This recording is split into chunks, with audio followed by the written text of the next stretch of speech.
എല്ലാവർക്കും നമസ്കാരം. ത്രിമധുരത്തിന്റെ വാട്സപ്പ് ഗ്രൂപ്പിൽ വന്ന ഒരു അനുഭവം നിങ്ങളോട് പറയാണ്. ആ ചേച്ചിയോട് ഞാൻ ചോദിച്ചിട്ടൊന്നുമില്ല, പക്ഷേ അനുഭവമല്ലേ, കൃഷ്ണാനുഭവമല്ലേ, എല്ലാവരിലേക്ക് എത്തിക്കാമല്ലോ, പെട്ടെന്ന് കേൾക്കാം. ഹരേ കൃഷ്ണ. എൻ്റെ മകന് 15-ാം തീയതി ഉണ്ടായിട്ടുള്ള ഒരു അനുഭവം പറയാം. അതായത് ഇടവം 1-ാം തീയതി ഏട്ടനും അനിയനും കൂടി ഗുരുവായൂർ അമ്പലത്തിൽ തൊഴാൻ പോയി. മോനാണെങ്കിൽ ഞായറാഴ്ച ഗൾഫിലേക്ക് പോകാനുള്ളതാണ്. ഗുരുവായൂരിൽ പോകുമ്പോൾ എപ്പോഴും ശയന പ്രദക്ഷിണം ചെയ്യും. അന്ന് ഞാൻ അവനോട് പറഞ്ഞിട്ടുണ്ടായിരുന്നു 1-ാം തീയതിയാണ് നല്ല തിരക്കുണ്ടാവുമെന്ന്.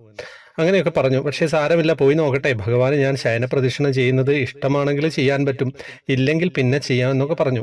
തമാശയൊക്കെ പറഞ്ഞ് അങ്ങനെ അമ്പലത്തിലേക്ക് പോയി.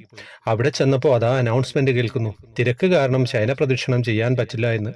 അവൻ അവിടെ നടയിൽ നിന്ന് പറഞ്ഞു, ഭഗവാനെ ഇഷ്ടമുണ്ടെങ്കിൽ ശയന പ്രദക്ഷിണം ചെയ്യാൻ ഇന്ന് സാധിക്കും, ഇല്ലെങ്കിൽ പിന്നെ ഞാൻ വന്ന് ചെയ്തോളാം. എന്നിട്ട് ഭഗവതിയുടെ അമ്പലത്തിലെ പോലീസുകാരോട് ചോദിച്ചു, ശയന പ്രദക്ഷിണം ചെയ്യാൻ പറ്റുമോ? അവർ ദേവിയുടെ അമ്പലത്തിന്റെ ഭാഗത്തുകൂടി അകത്തു കടന്നു. അവർ പറഞ്ഞു പറ്റില്ല എന്ന്. വീണ്ടും ദേവസ്വം ജീവനക്കാരോട് ചോദിച്ചു, പറ്റുമോ, ശയന പ്രദക്ഷിണം പറ്റുമോ എന്ന്. അവരും പറഞ്ഞു ഇന്ന് നല്ല തിരക്കാണ്, പറ്റില്ല എന്ന്. പക്ഷെ പെട്ടെന്ന് ഒരു ജീവനക്കാരൻ വന്ന് അവരോട് പറഞ്ഞു, എന്താണ് നടക്കാൻ പറ്റാത്തത്, വേഗം പോയിട്ട് വരൂ, കുളത്തിൽ മുങ്ങിയിട്ട് വരൂ എന്ന്.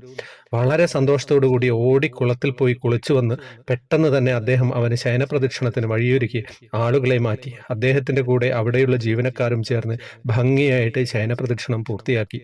ഭഗവാനല്ലാതെ ആരാണ് മോന് വഴിയൊരുക്കി കൊടുത്തത്? അമ്മമാരുടെ പ്രാർത്ഥനകളിലെ അതൊക്കെ ഗുരുവായൂരപ്പൻ എന്തായാലും കേൾക്കും. അങ്ങനെയാണ് ത്രിമധുരത്തിലെ ഓരോ അനുഭവങ്ങളും നിങ്ങളിലേക്ക് എത്തിക്കുന്നത്. ത്രിമധുരം വാട്സപ്പ് ഗ്രൂപ്പിലൂടെയാണ് എനിക്കിതൊക്കെ വരുന്നത്.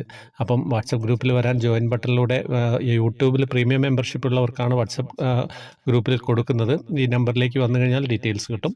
പിന്നെ വേറെ വിശേഷങ്ങളൊന്നുമില്ലല്ലോ. ഹരേ കൃഷ്ണ. എല്ലാവരിലേക്കും ഷെയർ ചെയ്തെത്തിക്കാം കേട്ടോ എല്ലാം.